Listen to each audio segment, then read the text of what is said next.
اللہ وہ معبود برحق ہے کہ اس کے سوا کوئی عبادت کے لائق نہیں، زندہ ہے، سب کو تھامنے والا، اسے نہ اونگ آتی ہے نہ نیند، جو کچھ آسمانوں میں اور جو کچھ زمین میں ہے سب اسی کا ہے۔ سن رکھو کہ وہ ہر چیز کا احاطہ کیے ہوئے ہیں، اور جنہوں نے کفر کیا ان سے کہا جائے گا کہ بھلا ہماری آیتیں تم کو پڑھ کر سنائی نہیں جاتی تھیں، مگر تم نے تکبر کیا اور تم نافرمان، اور خود ان کی ذات میں بھی اپنی نشانیاں دکھائیں گے، یہاں تک کہ ان پر ظاہر ہو جائے گا کہ قرآن حق ہے۔ کیا تم کو یہ کافی نہیں کہ تمہارا پروردگار ہر چیز سے خبردار ہے؟ دیکھو یہ اپنے پروردگار کے روح ہے۔ کہو کہ بھلا دیکھو تو اگر یہ قرآن اللہ کی طرف سے ہو پھر بھی تم اس سے انکار کرو تو اس سے بڑھ کر کون گمراہ ہے جو حق کی مخالفت میں دور نکل گیا ہو۔ ہم ان قریب ان کو اطراف عالم میں بھی، اور جب ہم انسان کو نعمتوں سے نوازتے ہیں تو وہ منہ موڑ لیتا ہے اور پہلو پھیر کر چل دیتا ہے، اور جب اس کو تکلیف پہنچتی ہے تو لمبی چوڑی دعائیں کرنے لگتا ہے۔ کہو کہ بھلا دیکھو تو اگر یہ قرآن اللہ، اور میں نہیں خیال کرتا کہ قیامت برپا ہو، اور اگر قیامت سچ مچ ہو بھی اور میں اپنے پروردگار کی طرف لوٹایا بھی جاؤں تو میرے لیے اس کے ہاں بھی خوشحالی ہوگی۔ پس کافر جو کچھ کیا کرتے ہیں اور وہ یقین کر لیں گے کہ ان کے لیے کوئی راہ فرار نہیں۔ انسان بھلائی کی دعائیں کرتا کرتا تو تھکتا نہیں، اور اگر اس کو تکلیف پہنچ جاتی ہے تو نا امید ہو جاتا ہے، آس توڑ بیٹھتا ہے، اور اگر تکلیف پہنچنے کے بعد ہم اس کو، اور جس دن وہ ان کو پکارے گا اور کہے گا کہ میرے شریک کہاں ہیں، تو وہ کہیں گے کہ ہم تجھ سے عرض کرتے ہیں کہ ہم میں سے کسی کو ان کی خبر ہی نہیں،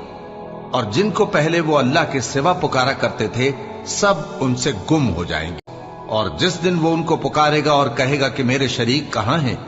تو وہ کہیں گے کہ ہم تجھ سے عرض کرتے ہیں کہ ہم میں سے کسی کو ان کی خبر ہی نہیں، اور جن کو پہلے وہ اللہ کے سوا پکارا کرتے تھے سب ان سے گم ہو جائیں گے۔ تو خیر جو چاہو سو کر لو، جو کچھ تم کرتے ہو وہ اس کو دیکھ رہا ہے۔ قیامت کے علم کا حوالہ اسی کی طرف دیا جاتا ہے، یعنی قیامت کا علم اسی کو ہے، اور نہ تو پھل غلافوں سے نکلتے ہیں۔ دیکھو جو لوگ قیامت میں جھگڑتے ہیں وہ پرلے درجے کی گمراہی میں ہیں۔ بے شک جو لوگ ہمارے احکام سے انحراف کرتے ہیں وہ ہم سے پوشیدہ نہیں ہیں۔ بھلا جو شخص دوزخ میں ڈالا جائے وہ بہتر ہے یا وہ جو، اور تم کو کیا معلوم شاید قیامت قریب ہی آ پہنچی ہو۔ جو لوگ اس پر یعنی قیامت پر ایمان نہیں رکھتے وہ اس کے لیے جلدی مچا رہے ہیں، اور جو مومن ہیں وہ اس سے ڈرتے ہیں اور جانتے ہیں کہ وہ یقینی ہے۔ اور ایک نشانی ان کے لیے زمین مردہ ہے کہ ہم نے اس کو زندہ کیا اور اس میں سے اناج اگایا، پھر یہ اس میں سے کھاتے ہیں، اور اس میں کھجوروں اور انگوروں کے باغ پیدا کیے اور اس میں چشمے جاری کر دیے تاکہ یہ ان کے پھل کھائیں، اور ان کے ہاتھوں نے تو ان کو نہیں بنایا، تو پھر کیا یہ شکر نہیں کرتے؟ اور اگر ان کو انہی کے اعمال کے سبب کوئی سختی پہنچتی ہے تو سب احسانوں کو بھول جاتا ہے۔ بے شک انسان بڑا ناشکرا ہے۔ اللہ ہی تو ہے جس نے سچائی کے ساتھ یہ کتاب نازل کی اور عدل و انصاف کی ترازو، اور اگر ان کو انہی کے اعمال کے سبب کوئی سختی پہنچتی ہے تو سب احسانوں کو بھول جاتا ہے۔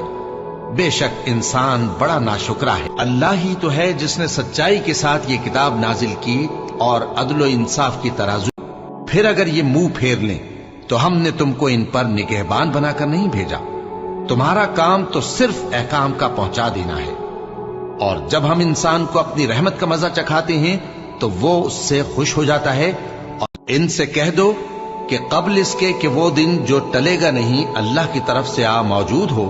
اپنے پروردگار کا حکم قبول کر لو۔ اس دن تمہارے لیے نہ کوئی جائے پناہ ہوگی اور نہ تم سے گناہوں کا انکار ہی بن پڑے۔